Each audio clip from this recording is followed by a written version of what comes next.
I'm Maria Holt, 31 years old, a lieutenant in the United States Navy. I've faced Atlantic storms that could snap a destroyer in half, but no hurricane was ever as destructive as the man sitting across the table from me, my own father. That afternoon at the lawyer's office, my cheek was burning. It wasn't from the salt spray or the wind. It was from a backhanded slap my father delivered right in front of 40 of our closest relatives. I tasted copper. Blood was trickling from the corner of my lip. My father stood over me, veins bulging in his neck, screaming, "You selfish little brat! Sign the transfer papers for your brother. He's a man. He needs this house more than you do." My brother, Eric, just sat there, smirking, legs crossed, acting like robbing me of my inheritance was his birthright. They thought I was still the weak little black sheep they could bully. But they didn't know that the man sitting at the head of the table, my late grandfather's attorney, was holding a file that wouldn't just strip them of the roof over their heads, but was about to send my father to federal prison for bank fraud. If you've ever been asked to set yourself on fire just to keep your ungrateful family warm, type "Justice" in the comments and listen to this. The conference room at Harper & Dunn was designed to intimidate. It smelled of old money, a mixture of lemon furniture polish, leather-bound law books, and the stale, recycled air of expensive air conditioning. I walked in, my heels clicking rhythmically on the hardwood floor. I was wearing my service dress white uniform, choker collar, ribbons perfectly aligned, every crease sharp enough to cut glass. It was a suit of armor I'd earned through sweat and tears. But the moment I stepped across the threshold, I felt that old, familiar, suffocating feeling. To the United States Navy, I was a lieutenant. To the people in this room, I was invisible. About 40 relatives were crammed into the room, buzzing like flies. Aunts who hadn't sent me a birthday card in a decade. Cousins who only called when they needed bail money. They all went silent as I entered.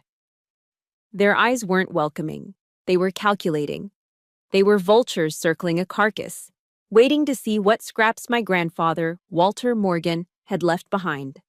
And there, sitting at the head of the mahogany table as if he owned the building, was my father, Robert Holt. He looked like a caricature of a Westport gentleman falling from grace. He was wearing a navy blue blazer that was straining at the buttons and a pair of khakis that had seen better days. Even from 10 feet away, I could smell him. It was a nauseating blend of Old Spice cologne trying desperately to cover up the sour, oaky stench of Jim Beam bourbon. He was already drunk at 2 p.m. on a Tuesday. Next to him sat Eric, my older brother, the golden child. He was 34 years old, wearing a Ralph Lauren polo shirt that I knew he put on my dad's credit card. He didn't even look at me. He was too busy scrolling through his iPhone, looking bored, as if attending his grandfather's will reading was a massive inconvenience to his unemployed schedule. I took the only empty seat, directly across from them. Arthur Callahan, my grandfather's attorney and oldest friend, cleared his throat. He was 70 years old, with eyes like steel traps. "Shall we begin?" Arthur asked, his voice deep and gravelly. "We are here to read the last will and testament of—" "Cut the crap, Arthur," my father interrupted, slamming his hand on the table. The sudden noise made Aunt Linda jump. "We all know the drill. Dad left the house to me. Let's just sign the papers so I can get back to work." Work, I thought. Dad hadn't worked a real day in 5 years.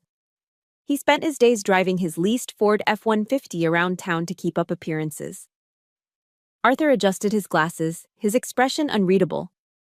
"Robert, please sit down. I don't have time for your billable hours." Dad reached into his jacket pocket and pulled out a crumpled piece of notebook paper. He slid it across the polished table toward me. It looked like something a child had scrawled on.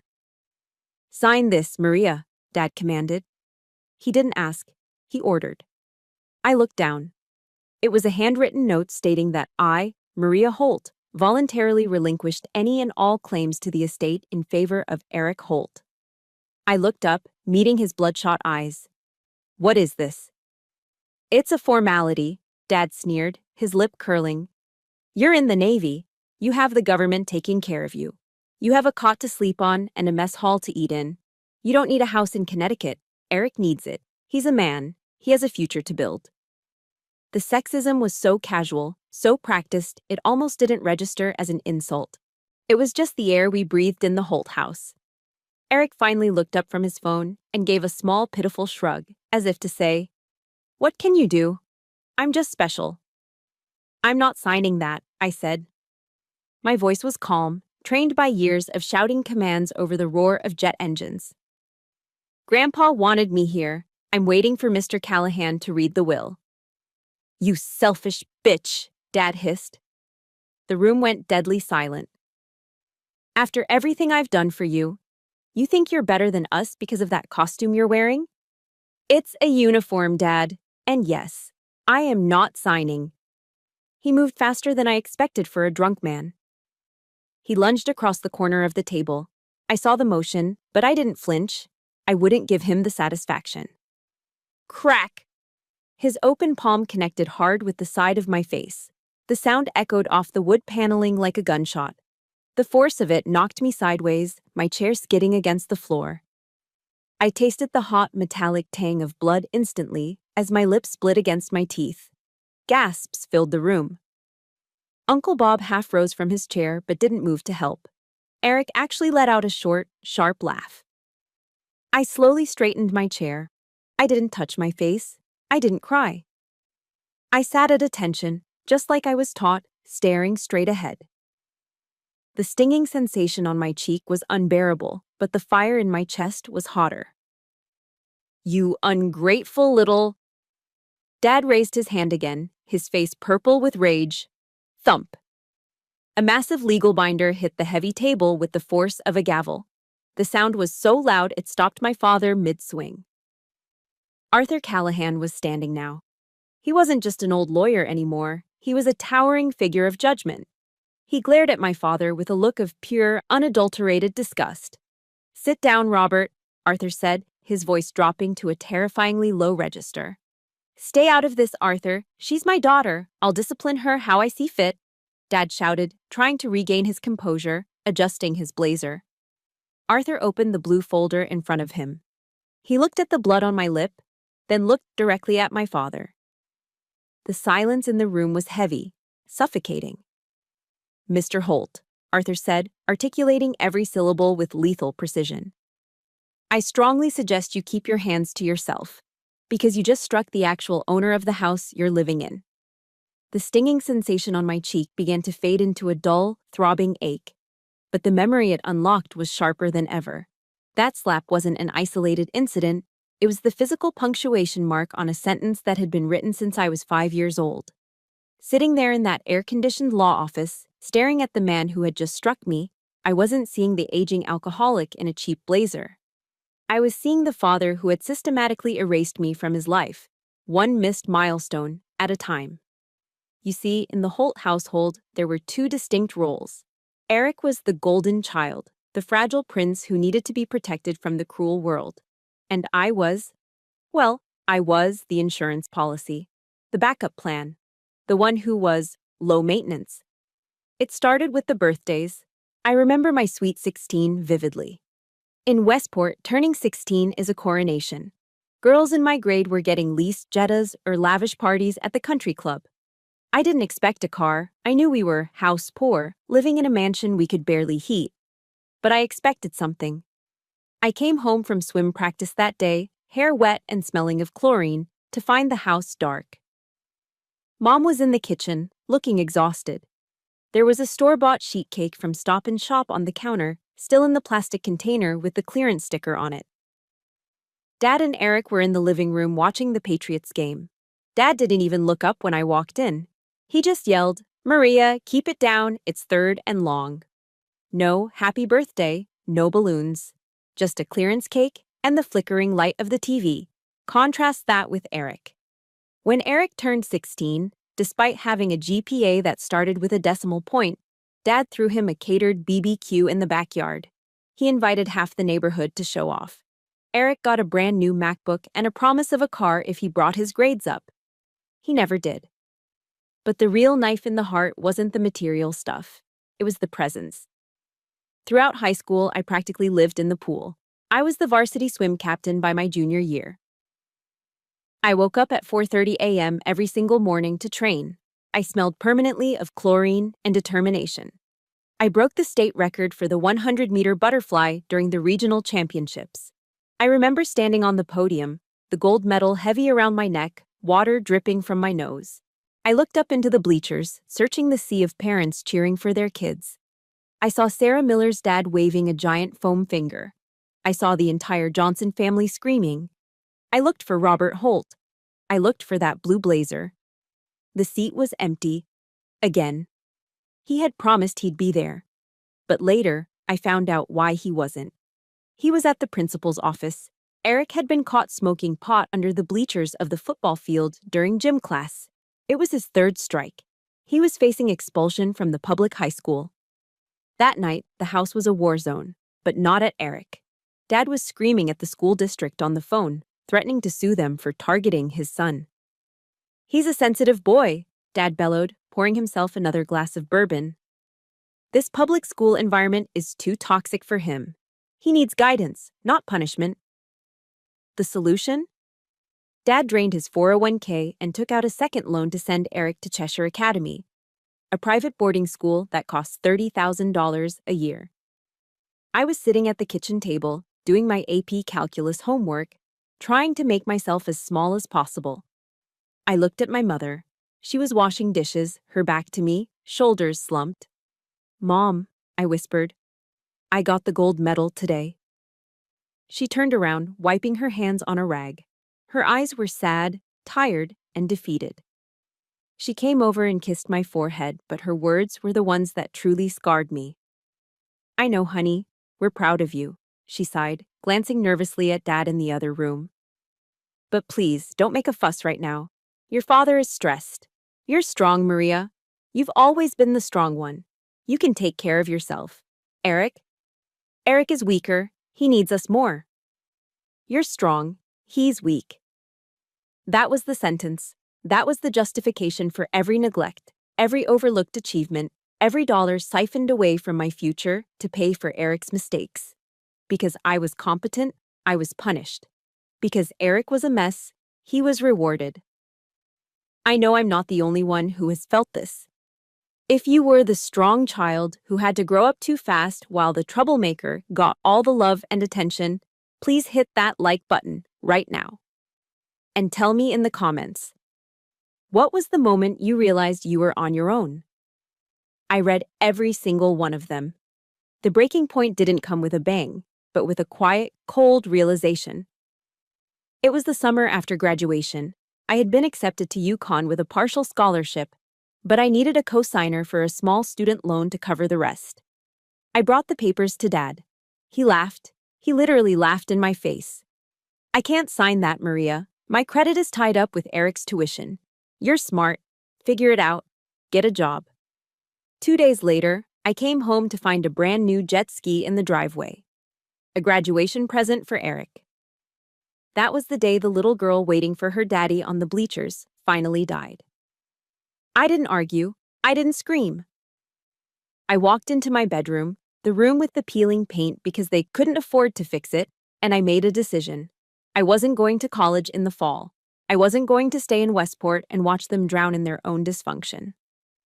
I went to the Navy recruiting office in Norwalk the next morning. I signed the papers before lunch.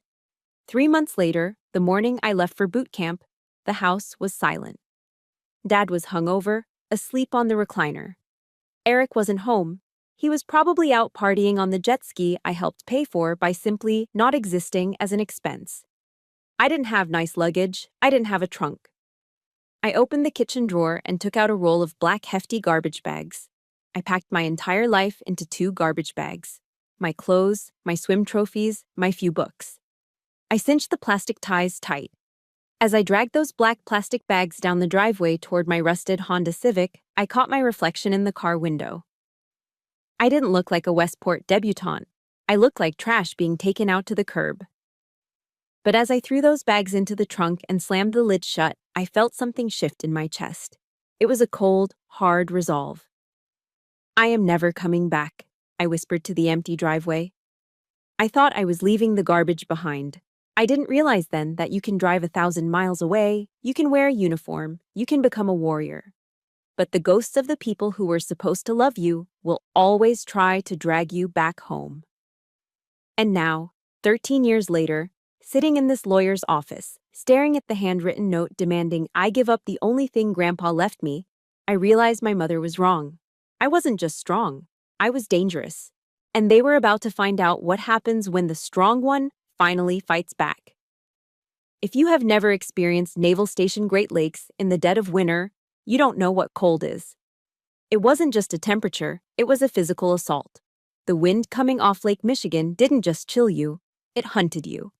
It found every gap in your uniform, every weakness in your resolve, and it tried to freeze you from the inside out.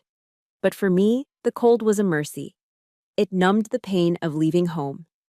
My new reality was a world of gray concrete, shouting voices, and absolute, non-negotiable discipline. My recruit division commander, a petty officer first class with a voice like a chainsaw, didn't care that my father ignored me or that my brother was the favorite. He didn't care about my feelings at all. He only cared about one thing. Could I follow orders? It started with the bed. Every morning at 0500, while the rest of the world was still hitting the snooze button, I was standing in front of a twin-sized mattress, learning how to make hospital corners. It sounds ridiculous, right? Folding a sheet at a perfect 45-degree angle. Smoothing out the wool blanket until you could literally bounce a quarter off it. I remember one morning, my hands were cracked and bleeding from the dry air and the constant scrubbing of decks. I was exhausted, running on 4 hours of sleep. I looked at that bed, and I remembered a speech I'd read by Admiral McRaven. He said that if you make your bed every morning, you will have accomplished the first task of the day. It will give you a small sense of pride, and it will encourage you to do another task and another. So, I made the bed. I smoothed the wrinkles. I made it perfect. In that small act, I found something I never had in Westport: control. I couldn't control my father's drinking. I couldn't control Eric's entitlement. But I could control this bed. I could control my uniform. I could control my mind. While I was crawling through mud pits under barbed wire, gasping for air in the tear gas chamber, and eating MREs, meals ready to eat, that tasted like cardboard and preservatives, my old life was continuing without me. I remember one rare afternoon during holiday routine when we were allowed access to our phones for 30 minutes. I opened Instagram, my fingers stiff and calloused. The first photo on my feed was Eric. He was in Cabo San Lucas for spring break. He was shirtless, holding a bottle of tequila, surrounded by girls in bikinis. He looked tan, happy, and completely unburdened. The caption read, "Living the life. Thanks, Pops." I looked down at my own dinner, a packet of Chili Mac MRE that I was heating up with a chemical reaction bag. Eric was burning through thousands of dollars of Dad's money on shots and jet skis. I was earning my paycheck, meager as it was, by learning how to keep a ship afloat during combat. The contrast made my stomach turn, but it also fueled a fire in my gut. Let him have the fun. I was building a future. 5 years went by. They weren't easy years, but they were mine. I worked my way up. I went from an enlisted sailor to an officer, earning my commission through sheer grit. I became a lieutenant junior grade. I deployed. I saw the Atlantic, the Mediterranean. I stood watch on the bridge of a destroyer in the middle of the night, looking at stars that seemed brighter than anything in Connecticut. And I did something else. Something that felt better than any party in Cabo. I paid off my student loans. I remember the day I did it. I was sitting in my small, sparsely furnished apartment in Norfolk, Virginia. I logged into the Navient website. The balance was $1,245. I had exactly $1,500 in my checking account. I clicked Submit Payment. The screen flashed, Paid in full. I sat back in my cheap IKEA chair and just breathed. I drove a 5-year-old Honda Civic that I bought with cash. I lived in a 1-bedroom apartment. I owned almost nothing of value by Westport standards, but I owned myself. My name was on the title of my car. My signature was on my lease. I didn't owe Robert Holt a single dime. The phone rang 2 weeks later. I looked at the caller ID. Dad! My heart hammered against my ribs. It had been 5 years. We had spoken maybe twice at Christmas, brief, awkward exchanges. Why was he calling now? A tiny, foolish part of me, the little girl who waited on the bleachers, thought, maybe he just wants to see how I am. Maybe he's proud. Hello? I answered, my voice steady. Maria, how are you, kiddo? His voice was too loud, too cheerful. I could hear the clink of ice in a glass in the background. I'm fine, Dad. I'm a lieutenant now. That's great, that's great. He rushed past my news as if I had said I bought a new pair of shoes. Listen, honey, I'm in a bit of a bind. It's Eric. My stomach dropped. Of course. What happened? Well, you know how the economy is. He's had some bad luck. He got pulled over last night. Some overzealous cop slapped him with a DUI. It's ridiculous, really. He only had a few beers. But the lawyer says we need $5,000 for the retainer and bail, or he's going to spend the weekend in lockup. He paused. I could hear him breathing. I'm a little tapped out right now. Cash flow issues. Dad continued, his voice dropping to a conspiratorial whisper. I know the Navy pays you guys pretty well. Could you wire me the money? I'll pay you back next month, I swear. Silence stretched between Norfolk and Westport. He wasn't calling to ask if I was alive. He wasn't calling to congratulate me on my promotion. He was calling because his golden child had messed up, and he wanted the spare part to pay for the fix. No, I said. Excuse me? No, Dad, I don't have $5,000 for Eric's bail, and even if I did, I wouldn't give it to you. Are you serious? His fake cheer evaporated instantly, replaced by the venom I knew so well. He's your brother. He's sitting in a cell. You're just going to leave him there? You selfish, cold-hearted. He's 33 years old, Dad. Let him sit. I hung up the phone before he could finish the curse word. My hands were shaking, not from fear, but from adrenaline. I felt like I had just cut away a heavy anchor that had been dragging me down for decades. I walked over to my metal locker, a habit from ship life that I kept in my apartment. I opened the door. Taped to the inside, right at eye level, was a small black and white photograph. It wasn't a picture of my parents. It wasn't a picture of Eric. It was a photo of an old man standing next to a 1965 Mustang, smiling with a kind of gentle strength that I missed every single day. My grandfather, Walter Morgan. He was the only one who had ever looked at me and seen a person, not a burden. He was the one who taught me that character is what you do when no one is looking. I touched the photo with my thumb. I held the line, Grandpa, I whispered to the picture. I didn't give in. I didn't know it then, but Grandpa Walter had done a lot more than just leave me with good advice. He had left me a shield. And in a few days, back in that lawyer's office, that shield was about to become a sword. The room was dead silent, save for the heavy breathing of my father, who was still standing with his hand raised, looking at the lawyer with a mixture of shock and drunken defiance. Arthur Callahan stared him down, his eyes cold behind his wire-rimmed glasses. In that suspended moment, staring at Arthur, a man who had been my grandfather's best friend since their days in the VFW hall, the sterile smell of the law office faded away. The coppery taste of blood in my mouth triggered a memory, pulling me out of that room and transporting me back to the only place I had ever felt safe. Suddenly, I wasn't 31. I was 16. I wasn't in a high-rise office. I was in a red vinyl booth at Harry's Diner on the Post Road, a greasy spoon that smelled of bacon grease, old coffee, and comfort. It was our secret ritual. Every Sunday, while Dad was sleeping off a hangover and Mom was nervously cleaning the house for the third time, I would sneak out the back door. Grandpa Walter would be waiting for me in his 1965 Mustang, the engine idling with a low, steady rumble. We wouldn't say much on the drive. Grandpa was a World War II veteran, a man who had seen the Pacific Theater and learned that words were cheap, but actions meant everything. We'd park, walk into the diner, and sit in the same booth near the back. The waitress, a woman named Dottie who had a beehive hairdo that defied gravity, would bring our order without us even asking. Black coffee for him and a slice of warm apple pie a la mode for me. I could see him now, clear as day. He was wearing his flannel shirt and suspenders, his hands weathered and spotted with age, shaking slightly as he held his coffee mug. "How are things at the asylum?" he would ask. That was his name for my parents' house. "Dad bought a new boat," I told him once, pushing my fork into the melting vanilla ice cream. "But he told Mom we can't afford to fix the furnace." Grandpa Walter didn't get angry. He didn't yell. He just took a slow sip of his coffee and shook his head, a look of profound disappointment in his eyes. "Your father," Grandpa said, his voice gravelly, "is a man who buys things he doesn't need, with money he doesn't have, to impress people he doesn't like. He thinks being a man is about what you own. He's forgot that being a man is about what you protect."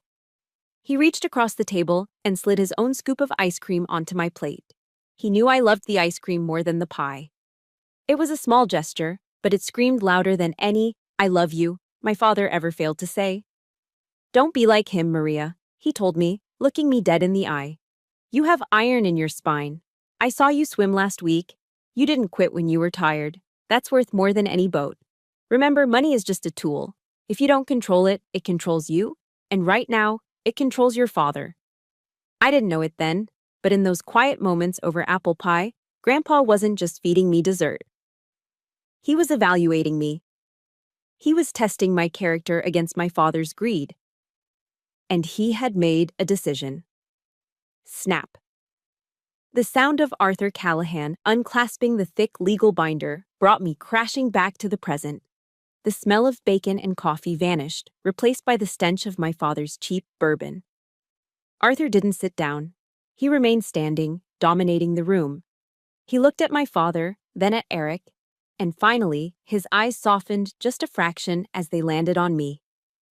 "Robert," Arthur said, his voice devoid of any warmth, "you seem to be under the impression that this proceeding is a standard probate case. You assume that because you are Walter's only son, you are the heir apparent to his estate." "It's not an assumption, Arthur," Dad spat, adjusting his blazer as he finally sat back down, trying to regain his dignity. "I'm his next of kin. It's the law." "Under normal circumstances, yes," Arthur agreed. He pulled a document from the file. It looked old. The paper was slightly yellowed. However, Walter was a man who planned ahead. He came to me 13 years ago, specifically the week Maria left for boot camp. My heart skipped a beat. 13 years ago? "Walter was very concerned," Arthur continued. "He knew about your gambling debts, Robert. He knew about the second mortgage you took out on your own home. And he knew that if he left his property to you in a standard will, the bank, or the IRS, would seize it within 6 months to pay off your liabilities." "That's a lie!" Dad shouted, but his face went pale. "So?" Arthur ignored him. "Walter did not leave the house to you in his will. In fact, the house hasn't belonged to Walter for over a decade." The room went so quiet you could hear the hum of the air conditioner. Arthur held up the document. On October 15, 2011, Walter Morgan transferred the deed of the property at 42 Oakwood Lane into an irrevocable living trust. I gasped. I knew enough about the law to know what that meant. A living trust bypassed probate. It was ironclad. "And who is the trustee?" Eric asked, his voice cracking. He looked nervous for the first time.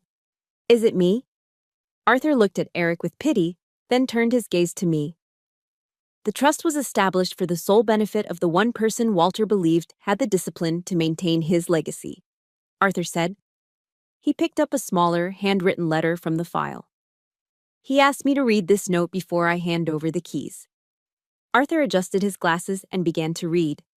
It was Grandpa's voice. I could hear it. "To my granddaughter, Maria. If you are hearing this, I am gone. I know your father has likely tried to bully you today. I know your brother has likely expected a handout. I'm sorry I cannot be there to stop them, but I have done the next best thing. I watched you leave for the Navy with nothing but 2 garbage bags, Maria. You didn't ask me for a dime. You stood on your own 2 feet. You are the only person in this bloodline who understands the value of a dollar and the weight of integrity. I didn't leave the house to your father because he would sell it to pay for his mistakes. I didn't leave it to Eric because he has never earned a thing in his life. The house is yours, Maria. It has been yours since the day you left. Welcome home, kiddo." Arthur lowered the letter. He looked at my father, whose mouth was hanging open, his face a mask of absolute horror. "So, Mr. Holt," Arthur said, closing the binder with a finality that shook the table. "When you just slapped Maria, you didn't assault your daughter, you assaulted the landlord, and I believe she has the right to evict you." I walked out of Harper & Dunn with a set of keys in my hand that felt heavier than a loaded pistol. Arthur offered to call the police to escort me, but I refused. This was my house now. And in the Navy, you don't ask the police to secure your ship, you do it yourself. I left my father and Eric behind, still arguing with Arthur in the conference room, and drove my battered Honda Civic straight to 42 Oakwood Lane. The drive through Westport was like driving through a magazine spread for better homes and gardens. The lawns were manicured to golf course perfection. American flags waved lazily from pristine front porches. Hydrangeas bloomed in perfectly symmetrical rows. It was a town obsessed with image, where a single dandelion was considered a moral failing. And then, I turned onto my street. You didn't need a GPS to find the Holt residence. You just had to look for the eyesore that was dragging down the property values of the entire block. The house, a colonial-style mansion that Grandpa Walter had built with pride, looked like it was suffering from a terminal illness. The white paint, once gleaming, was peeling away in long gray strips like dead skin. The shutters hung crookedly. But it was the lawn that made my stomach turn. The grass wasn't just uncut, it was a meadow. It was shin-high, choked with crabgrass and dandelions. A bright orange sticker was slapped onto the front door, a citation from the Homeowners Association, HOA, for unsightly maintenance violations. I parked in the driveway, noticing the fresh oil stains on the pavement where Dad parked his leased Ford F-150. That truck was shiny and new, costing probably $800 a month, while the house behind it was rotting. It was the perfect metaphor for Robert Holt, a shiny bumper on a wrecked chassis. I unlocked the front door and stepped inside. The smell hit me instantly. It wasn't the smell of home. It was the smell of stagnation. It was a thick, cloying mixture of stale beer, wet dog, even though we didn't have a dog, and that distinct, dusty odor of a house that hasn't been properly cleaned in years. "Hello," I called out, just out of habit. The house answered with silence. I walked into the living room, and my boots stuck slightly to the hardwood floor. Someone had spilled a soda weeks ago and never wiped it up. This was Eric's domain. It looked less like a living room and more like a fraternity house basement. The blackout curtains were drawn tight, blocking out the afternoon sun. Dominating the room was a massive 85-inch 4K television, brand new, likely worth $3,000. Beneath it sat the latest PlayStation and Xbox consoles, their controllers tangled in a web of wires. Surrounding this altar of technology was a graveyard of consumption. Domino's pizza boxes were stacked like Jenga towers on the coffee table. Empty cans of Monster Energy drink were scattered across the floor, some crushed, some half full and attracting ants. A laundry basket overflowed with Eric's designer clothes, Ralph Lauren, Vineyard Vines, all crumpled and stained. I looked at the chaos with a cold military detachment. This was a 34-year-old man's life. He had no job, no prospects, and no shame. He lived like a king in a castle he didn't pay for, while Dad enabled every pathetic inch of it. I didn't touch anything. I turned on my heel and headed for the one room that mattered, the study. This used to be Grandpa's sanctuary. It was where he taught me how to balance a checkbook. It smelled of pipe tobacco and old paper back then. I pushed the heavy oak door open. Dad had taken over this room, obviously. The air here was heavy with the smell of despair. The beautiful mahogany desk was buried under mountains of paper. Not organized files, but piles of unopened mail. It was the filing system of a man who is terrified of the truth. I walked behind the desk and sat in the leather chair. It squeaked in protest. I felt like an intruder, but then I remembered Arthur's words. "You are the landlord." I started digging. The first layer of the pile was standard junk mail. Credit card offers. Catalogs for luxury watches Dad couldn't afford. The second layer was darker. Past due notices, Verizon, Eversource Electric, the water company. All of them had angry red stamps on them. Dad was months behind on utilities.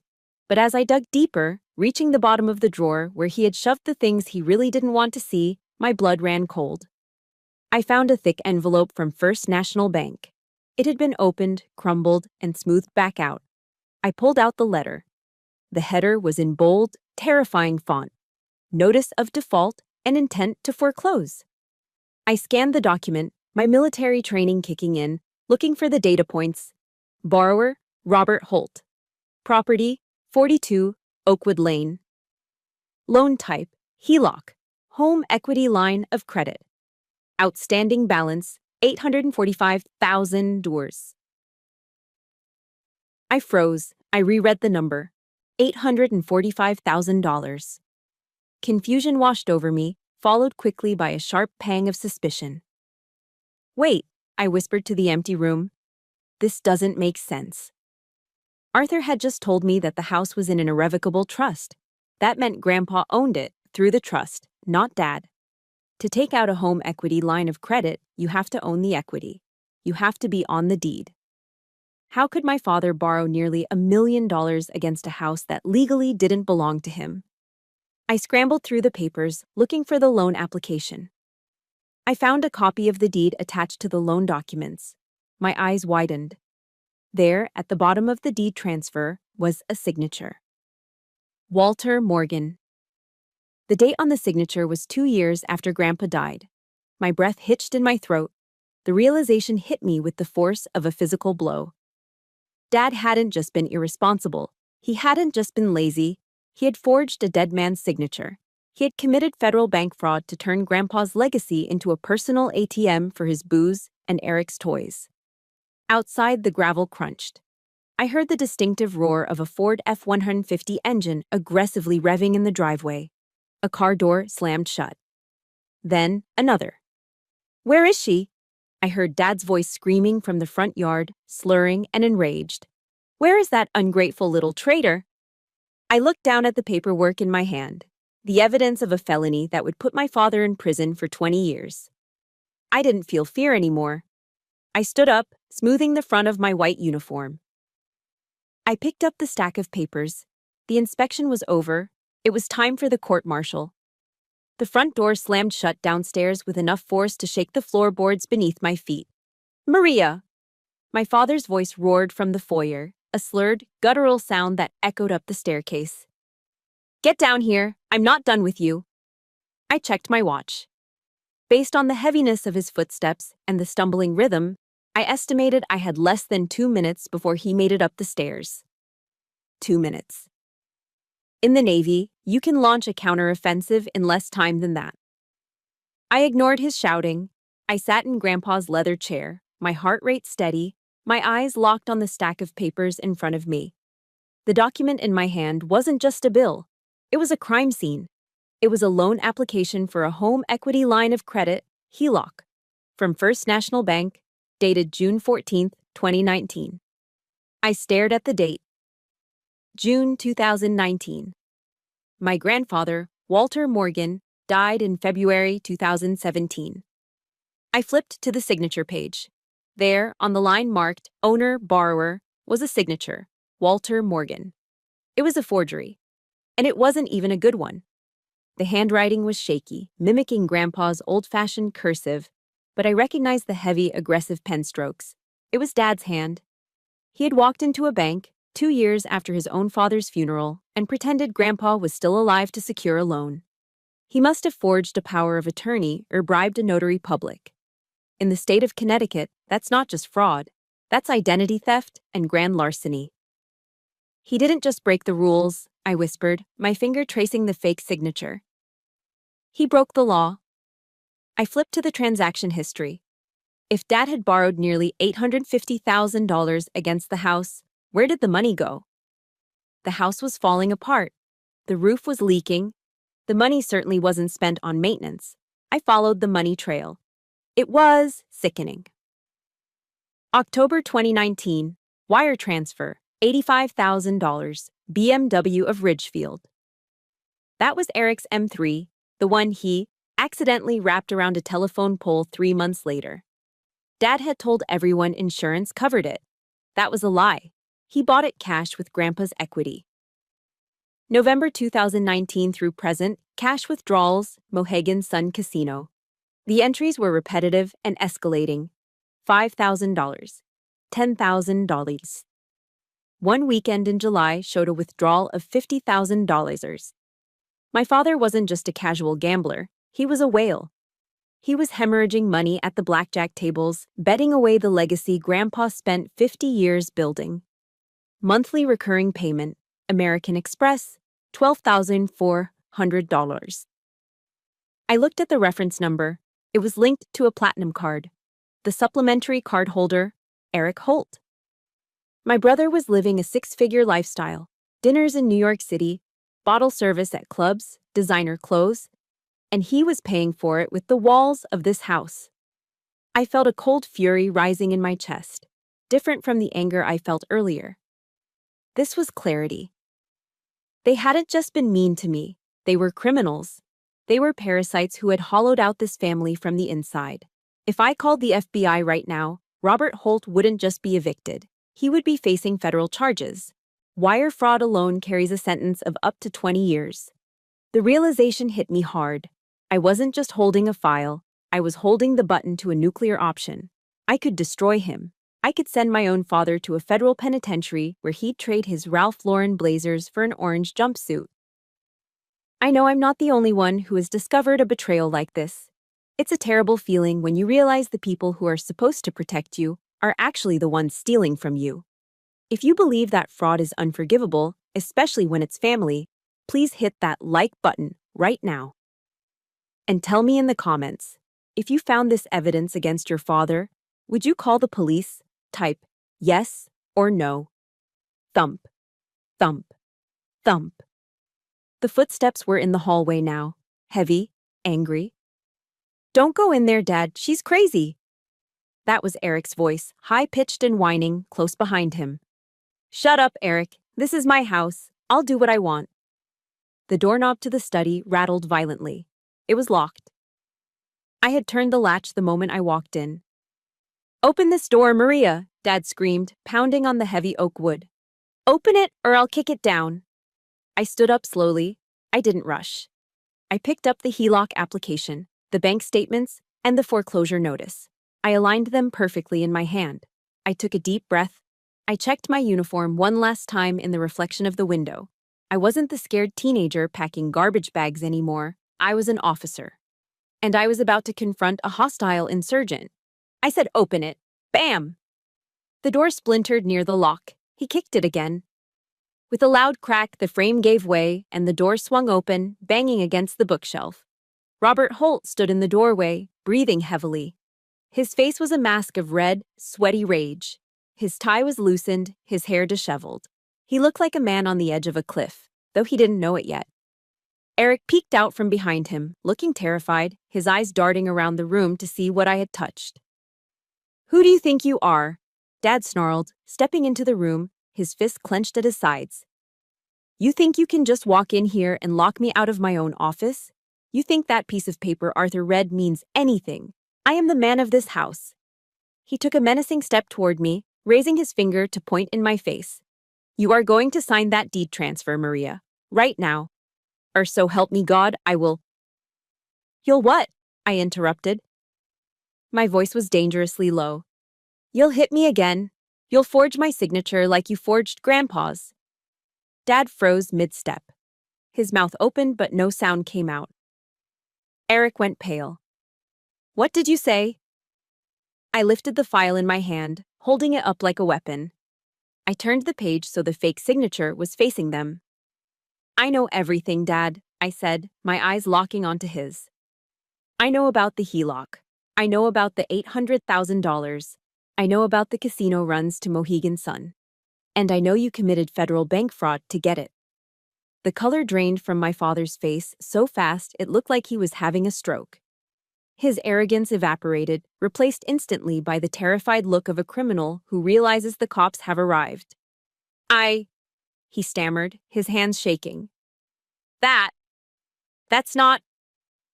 Arthur calls this a dispute over a will, I said, stepping forward, forcing him to take a step back. But the FBI, they call this a felony. I tossed the file onto the desk. It landed with a heavy thud between us. So, I said, crossing my arms, let's talk about who is really leaving this house today. The air in the room was electric, charged with 30 years of unsaid words and suppressed anger. My father stared at the file on the desk, his face cycling through shades of purple I had never seen before. For a moment, I thought he might actually have a heart attack. But Robert Holt wasn't the type to go out quietly. He was a cornered animal, and cornered animals bite. You think you're so smart, he spat, his voice trembling with a dangerous mix of humiliation and rage. You come back here with your fancy uniform and your high and mighty attitude, checking my books like you're the IRS? I'm checking the books because you stole the house, Dad, I replied, my voice steady, my posture relaxed but ready. I didn't steal anything. I raised you. I put food on your table, he screamed, spit flying from his mouth. And this is how you repay me? By threatening me with jail? He took another step forward. I didn't move. Give me those papers, Maria. No. That one word snapped the last thread of his control. With a roar that sounded more like a growl, he lunged at me. His hand was raised, aiming for my face again, just like at the law office. He wanted to slap the defiance out of me. He wanted to put the little girl back in her place. But the little girl wasn't home. My body moved before my brain even processed the threat. It was muscle memory, drilled into me on the mats at Quantico and the humid gyms of Norfolk. As his arm swung down, I didn't flinch. I stepped inside his guard, intercepting his wrist with my left hand while my right hand clamped down on his elbow. It was a basic joint manipulation technique from the Marine Corps Martial Arts Program, IMCMAPE. Simple, efficient, brutal if necessary. I twisted his wrist outward while driving his elbow upward. The mechanics of the human body are non-negotiable. His center of gravity collapsed. He let out a yelp of pain as I spun him around and slammed him chest first onto the mahogany desk, right on top of the pile of fraudulent loan documents. Ow, my arm, you're breaking my arm, he shrieked, his face pressed against the foreclosure notice. I held him there, applying just enough pressure to keep him immobilized. I leaned down, my mouth inches from his ear. I am not a 16-year-old girl anymore, Robert, I whispered, my voice cold as ice. And I am not a punching bag. If you ever try to touch me again, I won't just hold you down. Do you understand? I released him and shoved him backward. He stumbled, catching himself on the bookshelf, rubbing his wrist, looking at me with wide, terrified eyes. He had never seen me like this.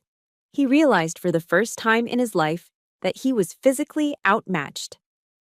You assaulted him, Eric yelled from the corner. He had been cowering by the door, but now that the physical danger was over, he found his courage. I'm calling the cops. You're crazy, Maria. You're a psycho. I turned my gaze to Eric, my brother, the 34-year-old toddler. Go ahead, Eric, I said, pointing to the phone on the desk. Call the police, please. I'm sure they'd love to hear about the BMW you bought with a dead man's money. Eric froze, his mouth opened and closed like a fish out of water. I walked over to the desk and grabbed the stack of American Express statements I had separated earlier.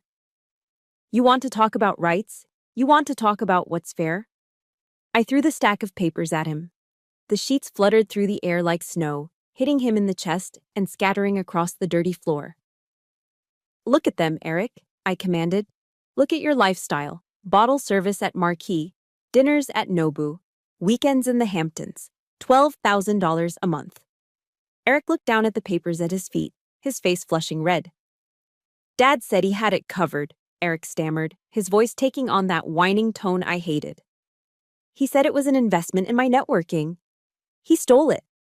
I stepped closer to him, backing him against the wall. He stole Grandpa's identity to pay for your delusions of grandeur. You aren't networking, you see, Eric. You're unemployed. You're a parasite. The word hung in the air. Parasite. I'm not. Eric started to protest, tears welling up in his eyes. Yes, you are, I cut him off. You have sucked this family dry.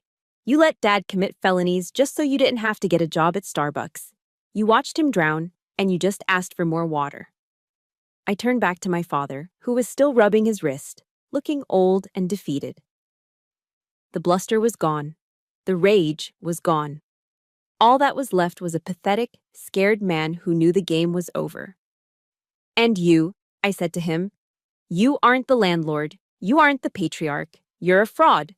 You have spent your entire life trying to look rich instead of being a good father. I walked over to the broken door frame and pointed into the hallway. Grandpa Walter used to read the Bible to me on Sundays, I said, my voice softening just a fraction, not out of kindness, but out of solemnity. Do you remember his favorite verse, Dad? Galatians 6:7. My father looked at the floor, refusing to meet my eyes. Do not be deceived. God is not mocked, for whatever one sows, that will he also reap. I let the words sink in. You sowed neglect, Dad. You sowed abuse. You sowed lies and greed. And now? I gestured around the rotting room, at the foreclosure notice, at his terrified son. Now you are reaping the harvest. Maria, please, Dad whispered, his voice cracking. We have nowhere to go. The credit cards are maxed out. They'll take the truck next week. That sounds like a you problem, I said. Not a me problem. I checked my watch. It is 4:30 p.m. I am the trustee of the Walter Morgan estate. I am revoking your permission to occupy this property, effective immediately. You can't do that, Eric squeaked. I can, I said, pulling my phone out of my pocket. I can have the sheriff here in 10 minutes to remove trespassers. And while he's here, I can hand him this file on the bank fraud. I held up the phone. Your choice, leave on your own feet or leave in handcuffs. The silence lasted for 5 seconds, but it felt like an hour. Then, without a word, my father pushed himself off the bookshelf. He didn't look at Eric. He didn't look at me.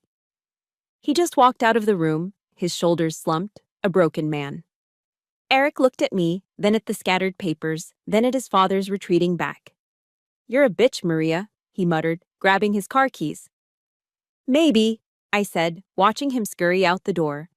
But I'm a bitch with a house, and you're just a guest who overstayed his welcome. Get out, right now. Silence is heavy. But the silence that followed my threat to call the FBI was crushing. It had physical weight. It pressed down on the shoulders of the two men in front of me, bending them until they snapped. My father, Robert Holt, stood in the center of his ruined study. The red rage that had fueled him moments ago had drained away, leaving behind a complexion the color of old ash. He looked at the phone in my hand as if it were a loaded gun pointed at his chest. He knew I wasn't bluffing. That was the terrifying part for him. He knew that the daughter he had dismissed as soft had been forged in steel by the United States Navy. If I said I would make the call, I would make the call. Maria, he whispered. The word came out like a rasping cough. You wouldn't. Try me, I said, my thumb hovering over the screen. Bank fraud, wire fraud, identity theft. You forged a dead veteran's signature to fund a gambling addiction. Do you know what the sentencing guidelines are for that amount of money? You're looking at 10 years, Dad. Minimum. You won't be going to a nice, club-fed, white-collar resort. You'll be in federal prison. I took a step forward. And the neighbors? Oh, they'll see it all. I won't let you sneak out the back. When the agents come, they'll park right out front. Mrs. Higgins next door will see you in handcuffs. That was the dagger. For a narcissist like my father, prison was scary, but public humiliation was fatal. His knees actually gave out. It wasn't theatrical. It was a total mechanical failure of his body. He stumbled back and collapsed, not into a chair, but onto the dusty hardwood floor. He slumped against the filing cabinet, his legs splayed out in front of him. And then, Robert Holt, the man who terrified me for my entire childhood, began to cry. It wasn't a dignified weep. It was an ugly, heaving sob. Snot ran from his nose. He clutched his chest. I can't go to jail, he blubbered, wiping his face with his sleeve. I'm 62 years old. I have high blood pressure. They'll kill me in there. Maria, please. I'm your father. I looked down at him. I waited for an apology. I waited for him to say, I'm sorry I stole from you. I'm sorry I hit you. But it never came. He was crying for himself. He was mourning his reputation, his comfort, his freedom. He wasn't sorry he did it. He was sorry he got caught. You should have thought about your blood pressure before you drove to Mohegan Sun with Grandpa's equity, I said coldly. But the real horror show was just beginning. Eric, who had been frozen by the door clutching his car keys, suddenly seemed to process what this meant for him. The fear in his eyes shifted into a frantic, desperate anger. He realized the ATM was broken. The free ride was over. He didn't rush to comfort his sobbing father. He didn't offer to help. Instead, he turned on him. You said you had it handled, Eric screamed, his voice cracking. He threw his keys onto the floor. You told me the trust was just a rumor. You told me the money was ours. Dad looked up at his golden child, blinking through his tears. Eric, I tried. I did everything for you. You did nothing. Eric kicked the leg of the desk violently. You're a liar. You let me buy that car. You let me rack up the Amex. And now what? Now I'm supposed to go to jail too, because of you? I paid your debts, Dad yelled back, finding a shred of defensive energy. I risked everything to keep you happy. You risked it because you're a loser who couldn't earn his own money.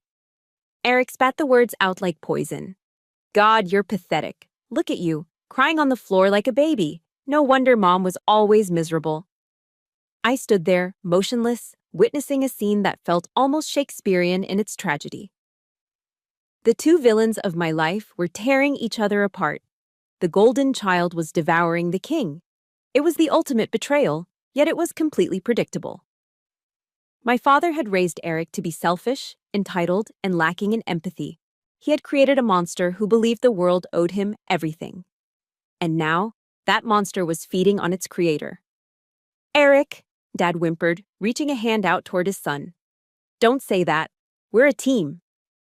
We aren't a team, Eric sneered, stepping back from his father's outstretched hand as if it were contagious. I have to look out for myself now. I'm not going down for your fraud. Eric turned to me, his eyes wild. Maria, listen. I didn't sign anything. I didn't know about the forgery. It was all him. You can't report me. I was a victim too. I looked at my brother, a 34-year-old man willing to send his father to prison to save his own skin. You spent the money, Eric, I said quietly. Ignorance isn't a defense when you're driving a stolen BMW. It was a gift, Eric yelled, then looked back at Dad with pure hatred. You ruined my life. You promised me this house. You promised me everything. Get out, I said again. This time my voice wasn't angry. It was exhausted. Both of you, before I change my mind about that phone call. Eric didn't hesitate. He snatched his keys off the floor and stormed out of the house without looking back at his father. We heard the front door slam, followed by the screech of tires as he peeled out of the driveway. He was running away, just like he always did, leaving me alone with Dad. Robert Holt sat amidst the wreckage of his lies. The silence returned, but now it was filled with the soft, wet sounds of his weeping. He looked smaller than I had ever seen him. The blazer was wrinkled.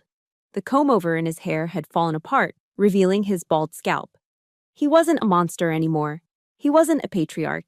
He was just a sad, broken old man sitting on a dirty floor in a house he didn't own, abandoned by the son he worshipped.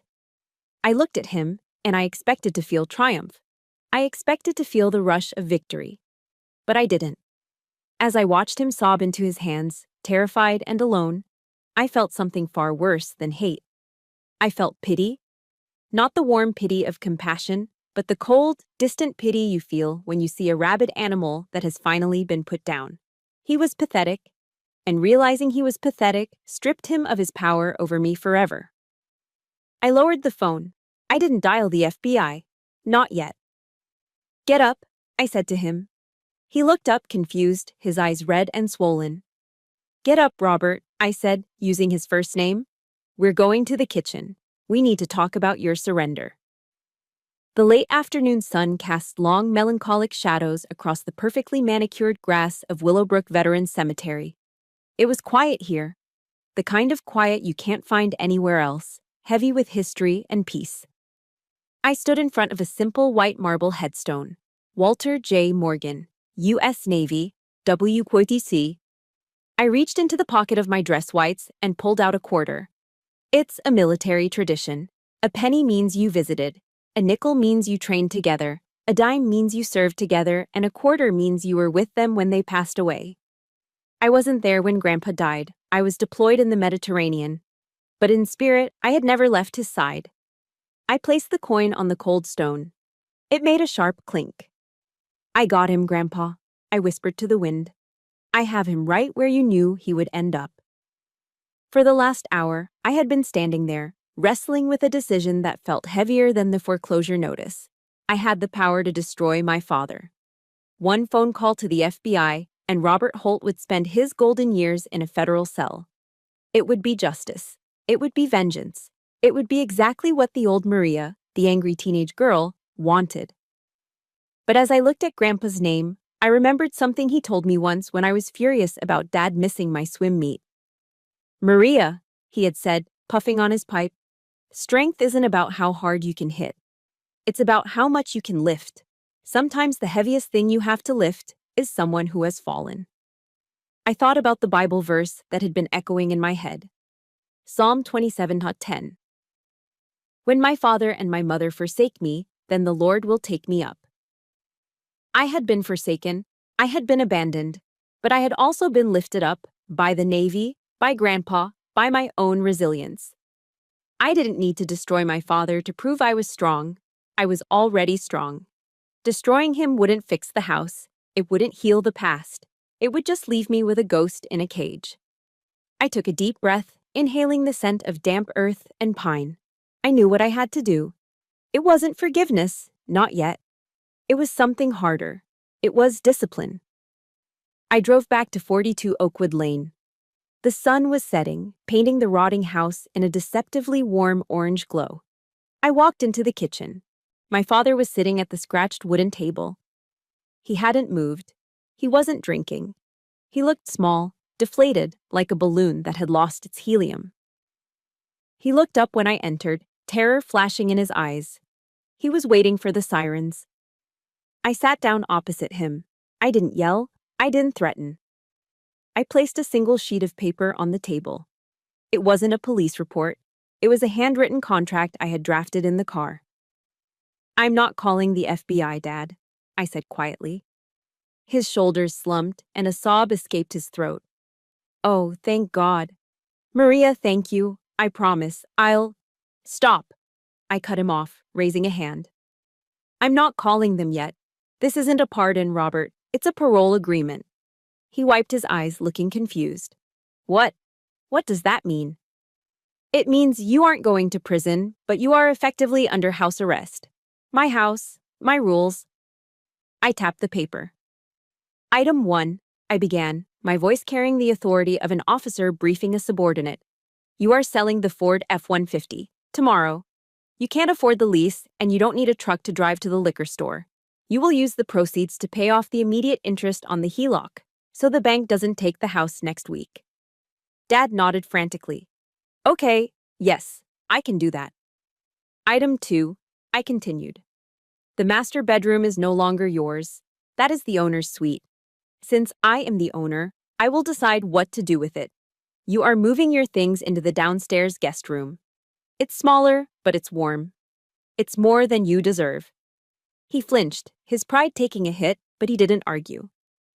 Item 3, I said, leaning in. You need a job. A job? He blinked. Maria, I'm 62. I haven't worked in. I don't care, I said. You have hands, you have feet. Walmart is hiring greeters. Home Depot needs stalkers.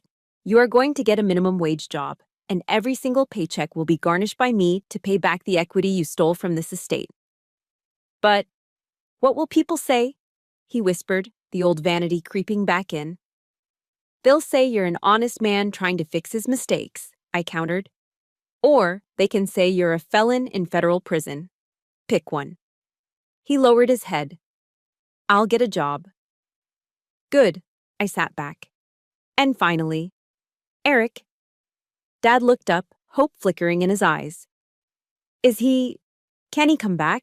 He has nowhere to go, Maria. He's sleeping in his car. No, I said. The word was absolute. But he's your brother. He can't survive out there. He can't survive because you never let him, I said, my voice softening with sad realization. You crippled him, Dad. You gave him everything he wanted and nothing he needed. If I let him back in this house, he will never grow up. He will just eat us alive until there is nothing left. He'll hate us, Dad said, tears streaming down his face again. He already hates us, I replied. Let him hate us. Maybe that hate will fuel him to finally get a job. Eric is banned from this property. If he shows up, I call the police for trespassing. Do we have an agreement? I slid a pen across the table. My father looked at the pen. He looked at the contract that stripped him of his luxury truck, his bedroom, his pride, and his favorite son. He looked at the daughter he had slapped just hours ago, the daughter who was now the only thing standing between him and a cage. He picked up the pen. His hand shook, his knuckles white. He signed his name. Robert Holt. It wasn't a signature of power. It was a signature of surrender. Thank you, he whispered, not looking at me. Don't thank me, I said, standing up and taking the paper. Make your bed tomorrow morning. That's how you thank me. I walked out of the kitchen, leaving him alone with the hum of the refrigerator. Outside, the first dry leaf of autumn drifted down from the oak tree, scratching against the window. Summer was ending. The heat was breaking. I looked at the calendar on the wall. November was coming. Thanksgiving was coming. And for the first time in 30 years, I wasn't dreading it.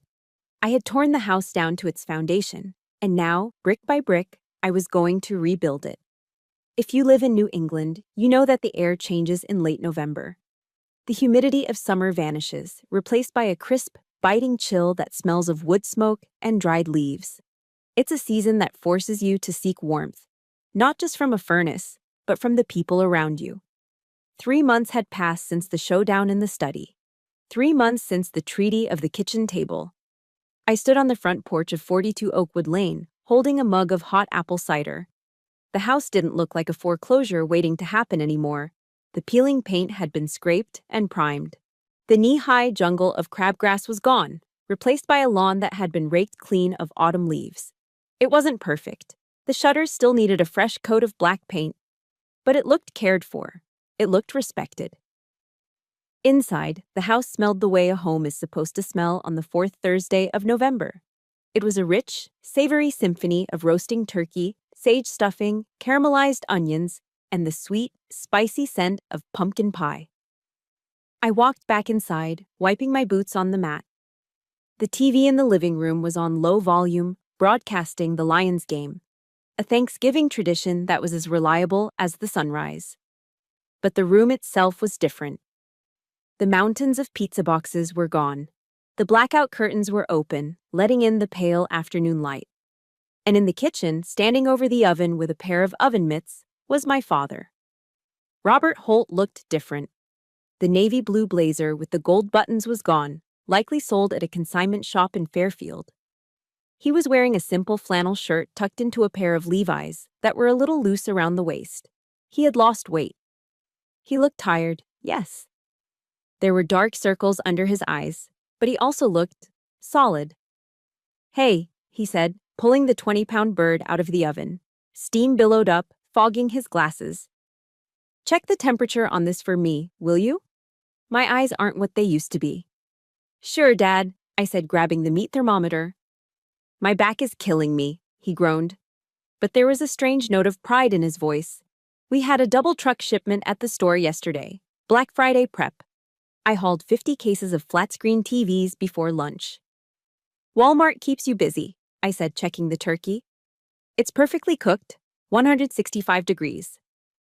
Yeah, well, he wiped his hands on a dish towel.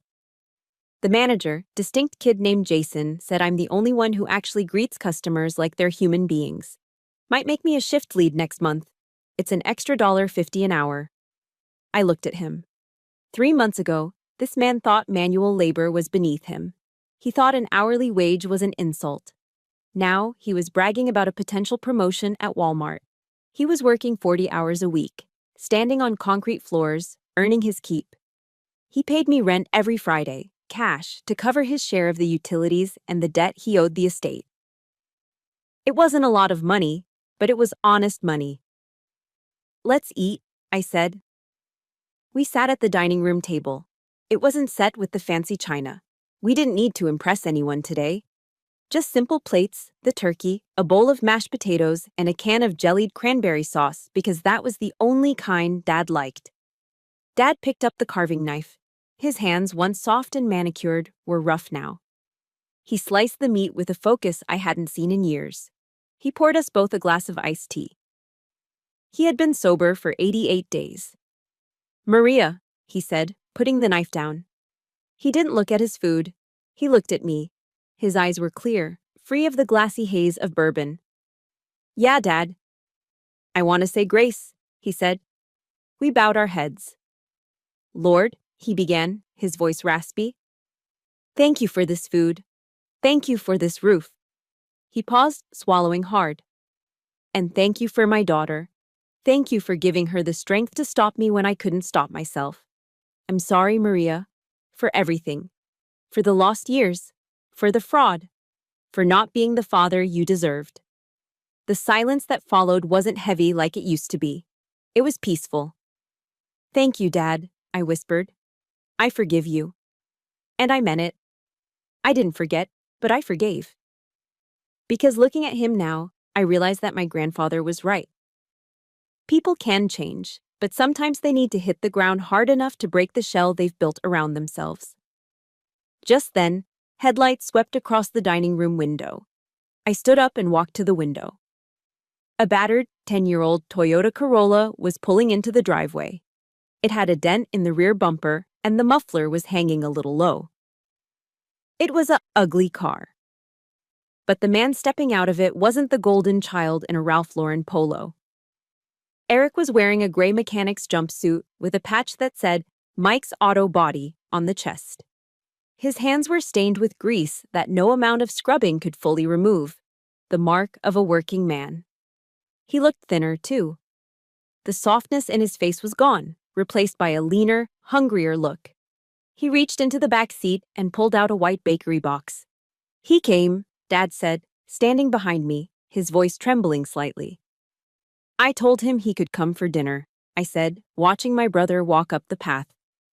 "On one condition. He had to drive a car he paid for, wearing clothes he bought, bringing food he purchased with his own money."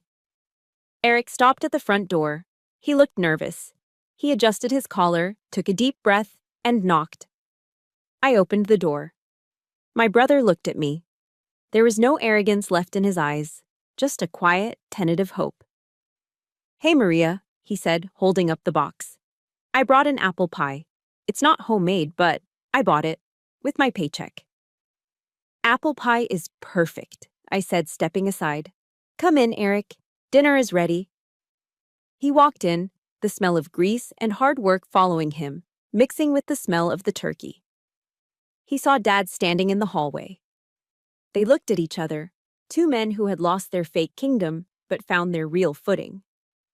"Hey, Dad," Eric said softly. "I like the flannel." "Hey, son," Dad smiled, a genuine, crinkly-eyed smile. "I like the jumpsuit. Suits you." As I watched them walk into the dining room together, talking about Eric's new job fixing transmissions, I felt a warmth spread through my chest that had nothing to do with the heating system. I walked over to the mantel above the fireplace. There, in the center, was the framed photo of Grandpa Walter standing next to his Mustang. I touched the frame one last time. For years, I thought the inheritance was the house. I thought the legacy was the $14 million in assets the lawyer had mentioned. But I was wrong. The money was just paper. The house was just wood and stone. The real inheritance was this moment. It was the ability to take a broken, toxic mess and forge it into something real. It was the lesson that love isn't about enabling people to be weak. It's about challenging them to be strong. "We made it, Grandpa," I whispered. "We finally cleaned the house." I turned around and walked into the dining room to join my family. Not the family I was born into, but the family I had built. Looking back, I realized that the hardest battles aren't fought on the ocean, but at our own kitchen tables. We are often taught that loving our family means saying yes to every request. But I learned that true love is brave enough to say no. By cutting off the financial lifeline, I didn't hurt my father and brother. I gave them back their dignity. If you are enabling a loved one's bad behavior out of guilt, remember this. You aren't helping them swim, you are just prolonging the drowning. The greatest inheritance isn't the check you leave behind, it is the character you build in the people you love. I know my story had a redemption arc, but I also know many of you are still in the trenches, fighting to set boundaries with toxic family members. I want to hear your voice. Do you think I did the right thing by forcing my elderly father to work at Walmart, or was I too harsh? Let me know your honest thoughts in the comments below. And if this story gave you the courage to finally stand up for yourself, please hit that like button and subscribe to the channel. Let's build a community where justice and self-respect always win. Until next time, stay strong.